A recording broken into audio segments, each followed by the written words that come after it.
Bonjour et bienvenue sur un nouvel épisode des Jeudis d'Outre-Manche. Aujourd'hui, j'ai le grand plaisir et honneur de recevoir Dave Semark et Matthew Taylor-Jones, les deux co-auteurs de ALIEN RPG publié par Free League Publishing. Livre aussi disponible en version française auprès d'Arkham Asylum Publishing. Aujourd'hui, nous allons parler évidemment du jeu ALIEN RPG, nous allons parler de la conception du jeu, des cinématiques, mais on va aussi parler de leur parcours, de leur amitié et des opportunités qu'ils ont eues pour développer ce jeu ensemble. Dave, Matthew, welcome. Thank you. Hello. Hello. I'm absolutely delighted to welcome you to this special episode of the Jeudi d'Outre-Manche. And today, the aim of this conversation is to get to know you better and to understand what has been your work with ALIEN RPG as we are about to embark on our own journey with the game. So, if you allow me, I will just set up a little bit of background about you two. Feel free to agree or disagree or to add any more details to that. And then I will start shooting a few questions. All right, so I have Dave Semark and Matthew Taylor-Jones today with us, two British RPG authors and game designers, co-creator of the Effect podcast. They both signed the scenario design of the 2020 ENnie Award-winning ALIEN RPG from Free League in collaboration with Andrew E.C. Gaska. Their contribution includes the ALIEN Starter Kit, the ALIEN Rulebook, the ALIEN Colonial Operational Marine, I'm going to come back to that, the ALIEN Colonial Marines Operation Manual, here we go, Destroyer of World, but also the next to come, Heart of Darkness. So your application was to focus on the creation of cinematic scenarios, but also character stats and mechanics. And on the side, you also developed your own homemade adventures and acts operating with the Year Zero engine. We can find all your work and your fantastic discussion on the Effect podcasts, which is effectpodcast.org, Effect with a K. And we talk about everything 3D, Coriolis, Forbidden Land, ALIEN RPG, but also Tales of the West, your next convention event, and much more. So I really encourage you guys to have a look. It's absolutely smashing. 108 episodes now, is it? 180. Yeah, oh my right. God. Yeah. What? Okay, so here we go. So it's 180 episodes of the magazine show. Right. And I don't know how many actual play episodes we've got because we have another channel, the Effect AP channel, where we put up basically the recordings of our own games. They're not particularly produced or anything. It's just us around the table having fun. But we've done probably more of those actually than the magazine show. So there's loads of content out there if people want to get to it. So it's just a small production of the bigger catalog, so to speak. Okay. Yes, Effect AP actual play has now got 105 episodes published. That's amazing. Cool. What an achievement, and so much passion shared on those formats as well. And I really like the dialogue you have with each other. I can sense the friendship and the history between the two of you. I love it. So we can find you also on Twitter at Effect Podcast and on Patreon. So if you want, like me, support Dave and Matthew, please go ahead and you can subscribe to different tiers, and it's absolutely great to hear from their updates on a regular basis. Other websites include rpggods.org and Fiction Suits as well. And your previous interviews are available on the YouTube channel of Free League Publishing. Your actual plays are generally hosted by Doug on the YouTube channel Victory Condition Gaming. And we can see there your actual play of Hadley's Last Hope, the official scenario of the core rulebook, but also some other episodes such as another Bug Hunt, Hatpost 247, and Endhex, to name only a few. Yeah, and we have our own YouTube channel as well, which features some of these things, including ALIEN the Colony, which is, I think, Dave's magnum opus, really. Fantastic. So we'll get all the links on that as well. Yeah. Cool. Fantastic. I just want to say, from what I saw from your actual play, I've never saw so many Space Marines brewing tea and using expression like "Bob's your uncle," and I'm loving it. I think I think that was Index, wasn't it, where you're playing basically British squaddies, and the players just got into it, which is great. I remember tea was my signature item. It was, wasn't it? Yeah. There we go. So a little note of authenticity beyond that. So to get started, I would like to connect with something emotional, something that is harnessing maybe some of your aspiration with the franchise. So can you tell me about your first memory with Alien? Shall I go first because I'm the oldest? Well, you were going first anyway, so carry on. Go on. He likes to go first. He loves the sound of his own voice. Having seen it at the cinema, but I didn't see it at the cinema because in 1979 I was 12 and they didn't let 12-year-olds watch Alien. But I did get the novelization by Alan Dean Foster, and I read that avidly. And I remember being young enough to think that what this novelization needed was a theme tune. So I wrote a song that kind of went, in space, no one can hear you scream, no one can see you die, something like that. I can't remember. Amazing. So I was very excited by Alien, but I didn't actually see it until I saw it probably on VHS tape much later on. Now it's cut to Dave. You probably encountered it first on VHS, huh? So my first memory, I think I saw it when it was first broadcast on television.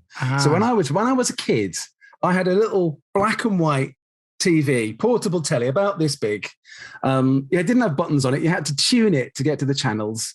And I watched Alien on that for the first time in my bedroom with an earphone on, knowing full well that if my dad caught me, I was in deep, deep trouble. I would probably have been 12 or 13. It would probably been the early 80s. And even then, watching the chestburster scene in black and white was shocking enough. And yeah, I kind of loved it from there, and it went from that. But yeah, late one night, probably a Saturday night, watching it on ITV here in England, probably about 11 o'clock or something. Didn't you say you had nightmares from that, and your dad did kind of find out you'd been watching it in the middle of the night?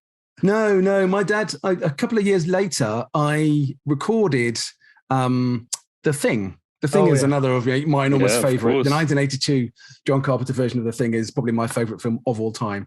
And I recorded that. And then my dad watched it when I was about 14 or 15. And he was severely unimpressed. He was like, record over it straight away. Oh, you shouldn't be watching that. You're 14 years old. And none of my attempts to say, well, it's all special effects. It's made up, Dad. It's not real. It's okay. None of them worked. So I had to record over it. Although I think I hid it and didn't record over it, if I remember rightly. I put it aside. Yeah. Do you think the sensation and this first love for the characters and the atmosphere and the narrative has inspired you through the work you've done for the book? Have you tried to retap into that first reaction or this first element of fear or maybe curiosity about the world? Was it something that led you to write in this capacity? So I think there's definitely something about wanting to be faithful to the look and feel of the movie and wanting to do something that people would then say, yeah, that feels like I was in the movie. So I think there's definitely that for me was a key driver in when we were doing. So we put together Hope's Last Day. There's a bit of a story there which I can come to in a minute. But we did 3 scenarios originally, and one of those became Hope's Last Day for the core book.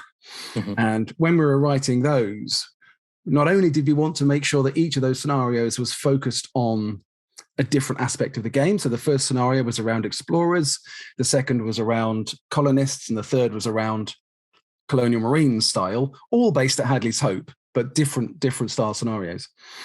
But obviously that was all being set right before Aliens. And so you definitely wanted to get that, be faithful to that feel. Yeah.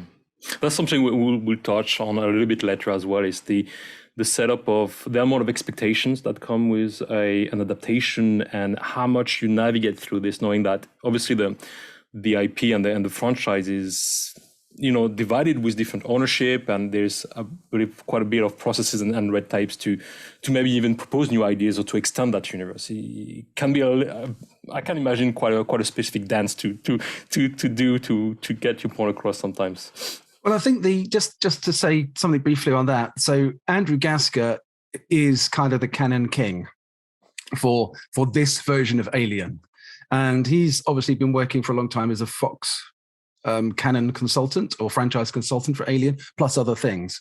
So he was the man to go to. So having him on board and doing, say, the vast majority of the writing, certainly all the setting and background writing for the core book, was absolutely critical in getting it right, because if he didn't think it was canon or he didn't know, then nobody would know. So that was absolutely the best thing for the Alien role-playing game that Free League did, was getting him on board to do that. And you feel it. It's what I found in this book is, first of all, the work of the book is absolutely mesmerizing. It's creating such a great range of opportunities for GMs and players to explore the characters, the universe, the story, the writing, the voice of the book is so rich that, you kind of almost, when you have it for the first time, you kind of have to find your way a little bit. You have the geopolitics, you have the different cultures, you have it's a large lore. I mean, if you just see the timeline, of Alien, it's just, wow. So you kind of wonder, where do I start with this, But as you go along and you really re-explore it in some ways, you appreciate all the subtleties, and the work you did is definitely binding all those elements in a way that is playable and actionable and enjoyable for the players as much as the game master. So thank you a lot for your beautiful work. Thank you very much. So we will talk about friendship for a quick minute, because the GDOM is for me the representative of my friendship with Loki, my colleague, friend, co-worker, and I see this is something we all share in common. So how did you two meet? What's the beginning of David Matthew? We met in a yurt in the foothills of the Himalayas. No, we didn't. No, you didn't. Nice try, mate. You could have thought something more exciting than that, though. That's pretty good. I was making it up on the spot. No, so frankly, Dave was the annoying little brother that my friend Tony had. Okay, my brother Tony, yeah, who appears on some of our yeah. actual plays. Yeah, and Tony was the person who taught me how to play D&D. I'm pretty sure, I can't quite remember, but in my very first year of secondary school, I was 11. I'd already got the D&D basic set, but me and my friend John at the time couldn't work out what the hell you were meant to do with these incredibly obtusely written instructions. I'm pretty sure that Tony and other friends of his, like Mick Rowe, I remember, sat me at a table, gave me a ring of 50 fireballs, and I was away. So I was playing with Tony and his gang after school at least once a week for years. And then Tony brought his little brother along. And Dave, that may be where you can pick up the story. Yeah, well, we had you had a weekly Saturday afternoon war games club, the Highfield War Gamers, as we became known. Mm-hmm. And I remember my brother taught me how to play D&D as well. I remember around the table in the living room, and I don't remember the point where I asked if I could come along to the games. I vaguely remember him being reluctant, but in the end, I was allowed in, because I'm 3 years younger than my brother. I'm 2 years younger than Matthew, as I'm sure you can tell by how old Matthew looks. Got more hair than you, right? It's only because I cut it all off. And so I came along to the Highfield War Gamers, and it kind of went from there, because none of my pals in my year at that point joined the club. A couple of them did later on, as we got in sort of fifth and sixth form. But yeah, I was the youngest in that club for a few years. Yeah, and the most likely to flip the table. No, I never flipped a table. I did definitely. Well, you didn't flip the table. No. It was a very heavy table, but you flipped the board once or twice. I did throw a dice at somebody once because they were pissing me off, and it broke a plate. But okay. But I was being GM, and they were just screwing up my scenario. So But to be fair, Dave wasn't always the annoying little brother. I mean, our first collaborative effort was not long after. We can't remember exactly the date. I think it was 86, probably. We think 86. We were all going to Games Day, which was the big convention of the day. And Dave had written a very good scenario, or we all thought it was very good, I should say, a scenario for the Judge Dredd role-playing game of the time, which was Games by Workshop, Games Workshop. And so I said, "Oh, we could make a fanzine out of this and actually sell it at Games Day." And we did. So we did, yeah. And that was, if you like, our first collaboration. That's and that amazing. was actually the first time we'd been at a convention kind of as contributors. Yeah. Because we had a table and I ran this scenario 3 or 4 times during the day whilst Matt was hawking our very unprofessionally done, but little pamphlet. Proper fanzine, photocopier and everything. It was good. It was good. I know Matt is doing InDesign a lot nowadays, so it's all a work in progress. It's isn't all it? evolution of capability. Absolutely, yeah. Now this was Dave's typing and my drawing and me with Pritt stick and paper and glue, and then turning it into an actual photocopied thing. It was quite a few pages though. I don't know how many we had. I don't know how many you produced, but we did sell out. We did. We had 50 copies because that's all I could afford. That's amazing. Yeah, that's pretty good. That's amazing. So you started to do convention or like opening your table to others. How did your relationship with tabletop RPG grew, and how did you move from being a player or game master to published author? What was this journey for you? It's quite a long story. Do you want to start, Matt? Well, yeah, I'm thinking. So, we should go through the dark ages first. So there was a time when people left the university, including Dave. I spent 5 years working in a bank, so I didn't go to university until much later. Then everybody came back from university and I went to university. And so there wasn't much gaming going on. We maybe, as a group of old school friends, we shrank for a start, and we shrank down to maybe 2 or 3 sessions a year. And that was all we could cope with. And most of those were run by, a friend and patron and listener to our show, Andy Brick. So we were playing a lot of Traveller, essentially, weren't we? Yeah. And White Wolf. Vampire. The whole World of Darkness thing as well. And occasionally, about once a year, we played our other Andy friend, Andy Gibbs's campaign of Pendragon. So that is a campaign that has been going on for over 30 years, but oh my God, pretty much only amazing. One session a year. Yeah. That's what kept us together. And then well, we started a tradition of 3 or 4 of us were getting together to play. Mm-hmm. And we were doing that maybe, as Matt said, twice a year. And then this is about 10 or 15 years ago, I did the calculation to work out, okay, at twice a year, how many more games have we got before one of us is dead? And it wasn't very many. And I wasn't very happy with that. So I suggested that we should try and up it to at least every couple of months. Mm. And then a few years ago, I suggested we had a annual weekend away. And so we've done all that, and it's bloody brilliant. And it's great. We do play a lot more often than we used to, but it's still only 4 or 5 times a year. And then we get our weekend away, which is a highlight of the year for me. But before all that, you got married for a second time, Dave. Yeah. And we came, so I think actually probably in between. So we'd started playing a bit more regularly already, but then you invited us to your wedding. And as far as I can remember of your wedding, you spent the entire wedding breakfast after the ceremony and stuff, sitting not next to your new wife, but rather sitting next to me, persuading me to kickstart this game that you were really excited about called Coriolis. Yes. Yeah, so I'd basically stumbled across Free League. So the year before that, I'd popped into the Orcs Nest, the games shop in London near Leicester Square. Yep. Before Christmas, looking for kind of present ideas for myself, and I found this game, Mutant Year Zero, by this company, Free League, I'd never heard of, and it looked all right. I thought, okay, I'll have a punt at that. So I bought it. I took it home, gave it to my wife, and said, "Wrap this up for me for Christmas."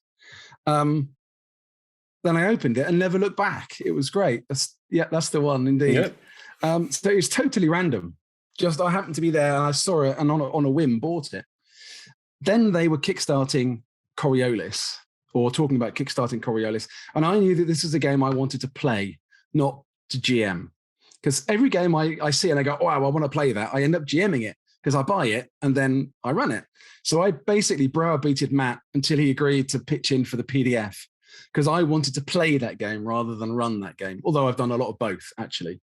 Yeah, and in fact, I was only going to get the PDF because I thought I'd be playing in a game that Dave was running, and he swiftly corrected me on that and said I needed to go for the full ambassador level pledge because I was going to need all the supporting materials because I was going to be running it. Exactly. Running on the back of bad habits. Obviously, you will be, expecting that to be happening in that way. But no, on this occasion, you've been assigned the GM role. Absolutely. Yeah, absolutely. Yes. And I bought it, I remember, with some skepticism. You had, Dave, been running Mutant Year Zero, but I'd created a character and then my work schedule just wasn't fitting with that. So you were playing that on a midweek evening. I couldn't get around. We live on opposite sides of our great capital city. Yeah, so it's a long way. Yeah. So, it's hard to go round to Dave's house for a quick game, or to the pub, in fact, it was, wasn't it? Yeah. So I hadn't actually played Mutant Year Zero, and I had some skepticism about this game, but when the PDF came through initially, I have a thing about rule books that I very rarely read them front to back. Mm-hmm. I think there's only two really in my life that I have done that to. One was the first edition of Feng Shui from Robin Laws, and this was the second one. I started reading this and it grabbed me, and the more I read, the more I liked it. So I think even before we'd actually played a game, I'd phoned up Dave and said, Dave, you know what we should do? We should start a podcast about this. Yeah. And never having podcasted before, I went, okay, give it a shot. It might be rubbish. Hold up no hopes, but I'm game. And kind of went from there, didn't it? And it was more than that, in fact, because you were already. I have podcast before. I used to be on a show called The Signal, which was a Firefly fan cast, big award-winning Firefly fan cast with a huge audience, much bigger than ours. So this was going to be easy in comparison to that.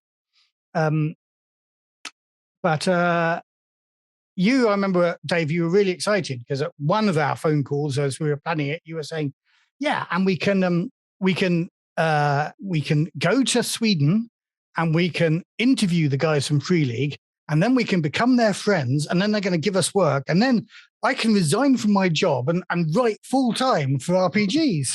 I was going, yeah, that's never going to happen.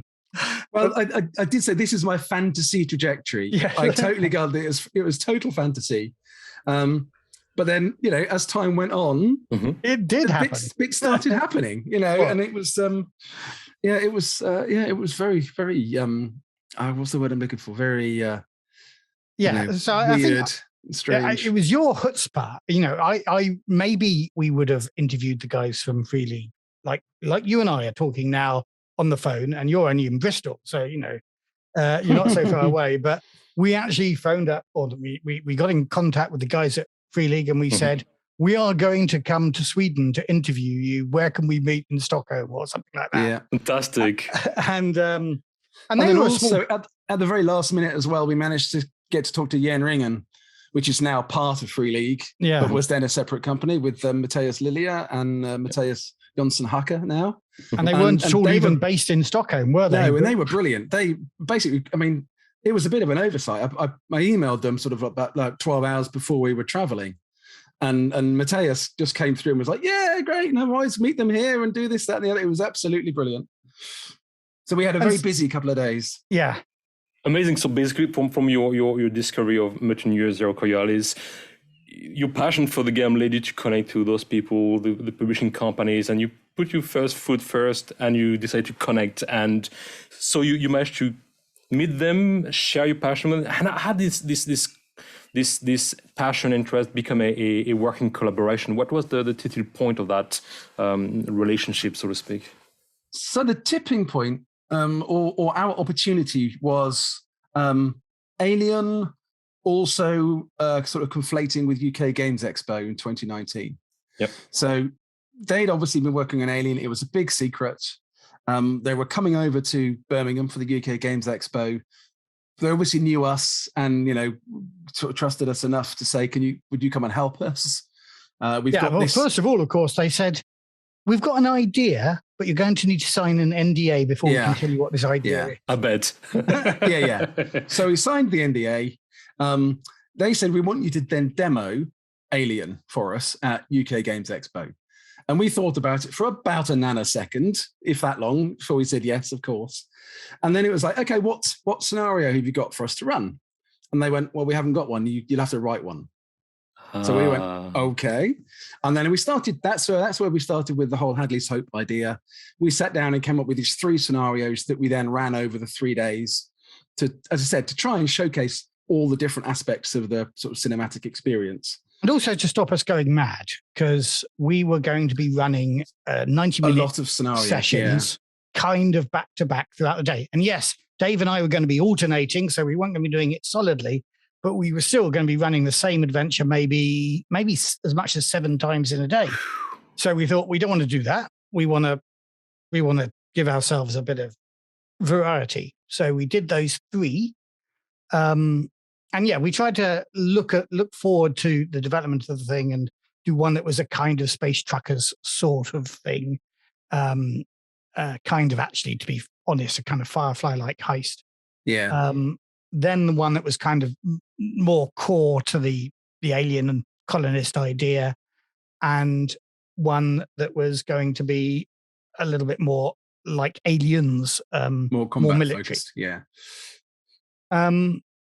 And we did. And I remember Hadley's Hope came up because very early on, Dave, we'd been discussing sharing this, play testing what we were writing with our group. And we thought, oh, well, but they're not allowed to know it even exists. So we can't tell them it's an alien game. So I jokingly said, well, what we ought to do is tell them we're playing Tales from the Loop, but in space. And as they're crawling through the tunnels with Newt, they look down and they see a chest burster coming out of Newt's dad. And then we go, no, actually, these are the character sheets you're playing with. Oh, wow. And we thought that bait and switch was probably not a good idea. Okay. But the idea of, you said early on, actually, you said how intimidating the lore of that great, big, thick book is, and where do you start? And we were sure, and in fact, we had to get quite insistent later on, that it started in Hadley's Hope, because that's where everybody knows. Even people who haven't seen the movies have got an idea of the Hadley's Hope story. Mm-hmm. So that was really, I think, why we created it in Hadley's Hope. And I think it was like you say, it was so familiar. It was such a good idea. It was fun to go back to Hadley's Hope in these demo games. So we did that, and we had these 3 scenarios that were all a little bit different. As part of the journey of getting there, we were then looking at, okay, we've got to run this game, and we've got this set of rules which are just on a document, nothing produced. Mm-hmm. And I flipped through them, I couldn't find anything to do with the xenomorphs or anything. So I spoke to Thomas and said to him, well, there's no alien rules. Can I have the alien rules? Because we're going to need them. And he said, well, we don't actually have any. And I said, well, we might need some. And he said, well, do you want to write them then? And I went, yes. Of course. So I then took that as the green light to basically do all the signature attacks and all the different modes for the xenomorphs. And that's pretty much word for word then what got straight into the core book. Mm-hmm. So that went really well in that sense. So in a way, that was the first bit of actual contribution where, when you said, well, I've done these alien rules, and they said, oh, that'll be great. Can we include them in the text? Because we're going to need some alien rules. So your first contact with the material kind of highlighted what needed to be done or added to the base rules for it to work in many ways. So much of the rules had already been written by the time we got involved. Obviously, Drew was doing all the setting stuff, so we didn't have anything really to contribute to that. But yeah, the scenario and the sort of the alien rules and sort of the extrasolar species that are in the book as well were stuff that we were then given the chance to do. I found it absolutely fantastic because it does, and this is I would say in many ways also an initial appeal. There is a nostalgia element to it, and for players, or GMs, they will be like connecting to what they know of the Alien franchise, although it's widely distributed into novels, audiobooks, games, and comics. But Alien, Ridley Scott, Alien, James Cameron, and the other directors that follow are the core impact of that segment of culture, sci-fi culture. And to come back to that, there's hope is many ways to reconnect with your first love of Alien and revisiting this and expanding about what happened before or after, the arrival of the characters we know. Is such a beautiful way to open on what is this RPG franchise. So thank you for sticking this way, because it really takes us on, and we recognize this world in a world that is alien to many of us. So there's a part of relatedness and an anchor we can grab into. So I think just to say something on there, I think there's something that is really nice about, like you say, that kind of nostalgic feel to people coming to play Alien, is that I've never seen so many people laughing their heads off with fun and joy at their character's death as you do in Alien. And, and you might be about to die and the dice roll gives you another round and you get the chance to hit the alien with a fire extinguisher, but, people just die with a smile on their face. And it's great. It's lovely. It's what role-playing games should be. And I think, far too often, the death of a character is a very sad thing. Especially for you, Dave. Especially for you. Sometimes for me. If you kill him on my birthday, especially. Very dramatic. But I think that's a great thing about it, that you can die and have a smile on your face and relish in the death of your character. I think it's lovely. I think it's brilliant. And all the variation of characters, the different classes, obviously the synthetic and unsynthetic characters around. It's just great. I love the idea of agenda and the story points as well. I think it's a great way to reward the players. The stress dice, the addition to the original engine, beautifully designed as well. Really, really a beautiful addition to what already existed, and this graduation, slide to panic mode, etc. It's just great. As part of your work on the scenario, if you just come back to that very briefly, what surprises or challenges did you meet during this creative phase? What were the question you had in the back of your mind, or things you were like, oh yes, we can actually do that? That would be great. Well, I can start off with a challenge, and it kind of relates a little bit to a couple of things you said earlier, actually, about, what did I like about the original Alien that I wanted to put in here? I really liked the political consciousness of that first movie. And so one of the things that we had written into this particular adventure, which was called Hope's Last Dance, when we were originally playing it at UK Games Expo, was that the player characters were all part of the Union Brass Band.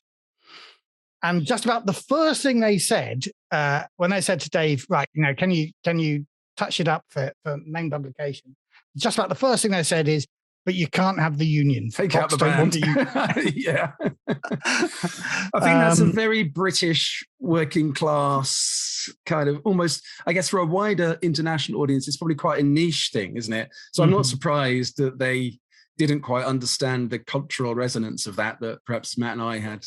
It was great. I loved it. It was so unexpected as well. I'm going to play it this way, if it's okay with you, for me to borrow that idea. Yeah. I think that was absolutely brilliant. I love the fact that you got them to disconnect the comm on the side because, people were complaining about the rehearsals and all that stuff. It was just brilliantly done. And this is something that is really interesting as well. And tell me if you're okay with this, but to anchor characters of a fiction in a core kind of social contexts gives more scope for the fantasy to unravel. If we bring a real sense of humanity in this, though, they have traditions, you have the different types of workers, you create a real social world around that. That is kind of really realistic in many ways.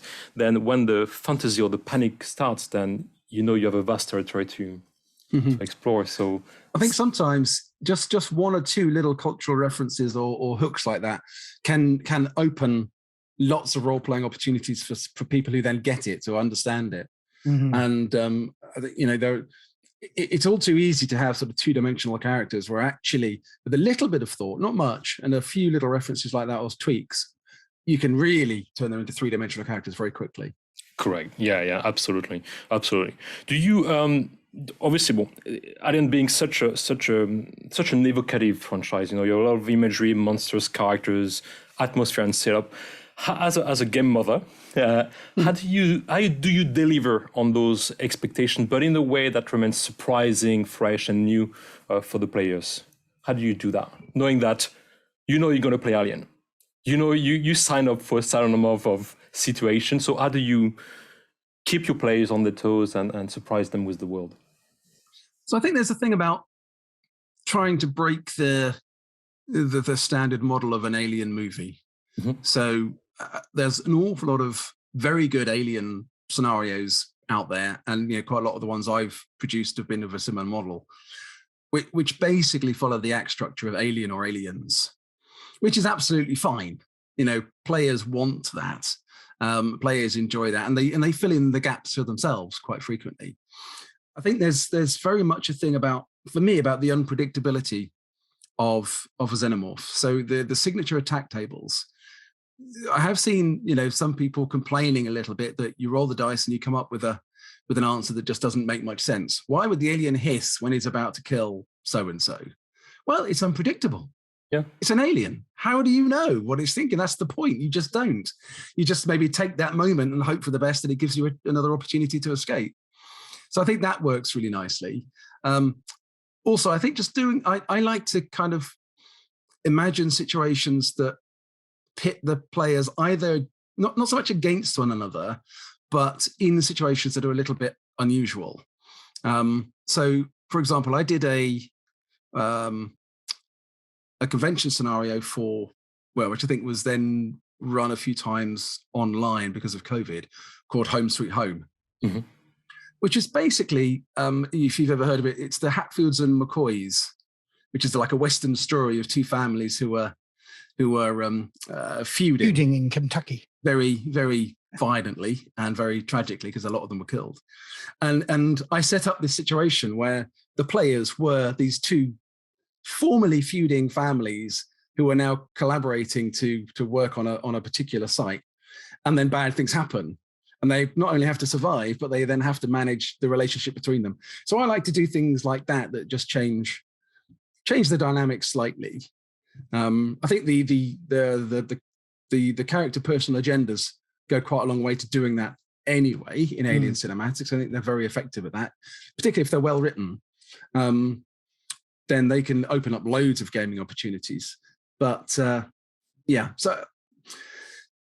I think there definitely is a thing about being original in Alien, when a player who sits down to play Alien is expecting probably to meet an alien at some point. Mm-hmm. This is something that we came up with in our discussions around the campaign version of the game, mm-hmm. and the campaign that I've been running, Alien the Colony, mm-hmm. It's on a pause at the moment. We hope to restart it. It had about 10 or 11 episodes, and in those 10 or 11 episodes, there wasn't a xenomorph in sight. So it's very much about the exploration, the finding new things. There were bad things on the planet that were dangerous, but there might be ways of managing that without killing them. There was the infighting within the colony itself.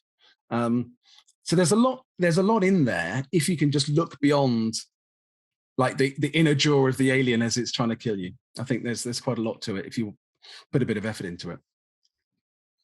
Great. I think conversely, the beauty of Alien being, if you like, a little bit archetypal, shall we say, mm-hmm. in its story structure, is I do think it makes a great introduction to role playing for people who are new to the concept of role playing. Yeah. And I think alongside Tales from the Loop, but also Alien, I work in a game shop, and I often recommend it to people who say, oh, I've got a group of friends, we play board games, but I want to play a role-playing game. Or alternatively, I've got a group of people who only play D&D and I want to play something else. Right. I say, this is, because people know it, they know the story, and the rules are simple, and it's easy to learn how to role play with the agendas and stuff like that. This is your starter kit. It really does broaden people's horizons for role playing. Yeah, no, absolutely. It's a great win, and yeah, once again, the heritage of the license is very evocative to many of us. That is fantastic. So, moving forward, so what's next on your horizon? What about your next project, your next convention? Tell me a little bit about what is in your agenda at the moment. Well, something we haven't mentioned yet, Dave, but you should now, is likely to happen in pre-order circumstance this Anytime month in soon. April. Yeah. So I've been working with a company called Firelock, based in Miami. It's a company well known for mini battles games. Blood and Plunder is one of their best known ones. They have decided to spread their wings and go into the role playing market, and are producing two Year Zero Engine games. One is a pirate game, which I did a little bit of work on, not a lot, but a bit at the start. And another is called War Stories. And I've done a lot of work on War Stories. So I've sort of collaborated with Gabriel Garcia, who's the lead designer, and we've worked very closely together on getting that together. And I've written the campaign to go with it, which is Normandy in June 44. Yeah. And it's playing through the 101st Airborne of the US Parachute Infantry Regiment, and it basically plays through their experience in Normandy. Yeah, from making the jump to taking Carentan. So that's due to come up on pre-order pretty soon. This month, as you say, certainly for the core book will be this month. I'm not quite sure when the campaign will be available. I'm hoping it will be available at the same time. I suspect it will, but I don't know. So yeah, so that's about to come out. I'm also talking with Firelock over a number of other options of things to do. So they're having a think about some suggestions I've made around that. I expect that I'll be in the position to write the second part of the campaign, which will be Market Garden. So the attempt to take the bridges in Holland. I'm also not confirmed yet, but hoping I'll be involved in the Alien Colony supplement at some point. I've done some stuff which the guys liked, but whether or not they want to use it or not, I don't know yet. So I'll wait for that. Wait for the wheel to come round for that project to arrive on their radar, because they are exceedingly busy. So they so I'll get notification of that if they want my help with it, kind of when they need my help, rather than earlier. Are you going to be in the UK Game Expo as well this year? I believe you will be. I will be. Unfortunately, Matt can't make it. He's got more important matters to do with his wife, I think. I understand. But yeah, I shall be there. I'm going to be demoing two things for Free League this time around. I'm going to be demoing the One Ring. And I'm going to be demoing the Ruins of Cymbaroom, which is the 5e version of Cymbaroom, which arrived on my doorstep yesterday.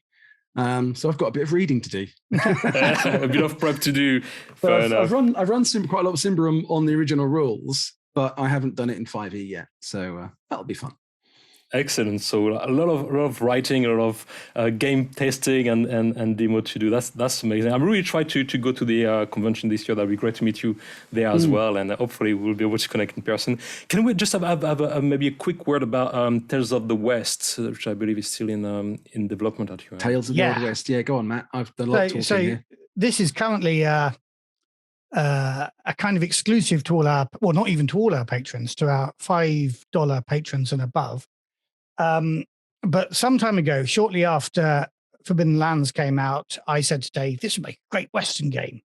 And so we've been writing a great Western game. It's, well, it's for others to say whether it's great or not. We think it's quite good. It sounds very, very exciting. We think it's pretty good, actually. Even though I've been slagging off a lot of what Dave's written recently, just between he and I. But I've got to say that Turn of the Seasons paper, Dave, is just chef's kiss. I saw that. Yeah. So he slagged it off, but then he agrees with 99% of it usually. So out of principle, he's got to make me work for it, though. I was going to say. I think it's going to be great when we find a publisher. How do we start? What we wanted, what my great resentment with things like Forbidden Lands and Down Darker Trails is there's a load of Western games out there that are about the supernatural West. And I can understand why, because actually, you know, the tale of the West, where if you're shooting anybody, really you're shooting another human being. It's quite a grim one. Mostly, it's quite a grim one. Yeah. So it's easier if you say, "Oh, that's okay. They're zombies or witches or vampires." Yeah. Yeah.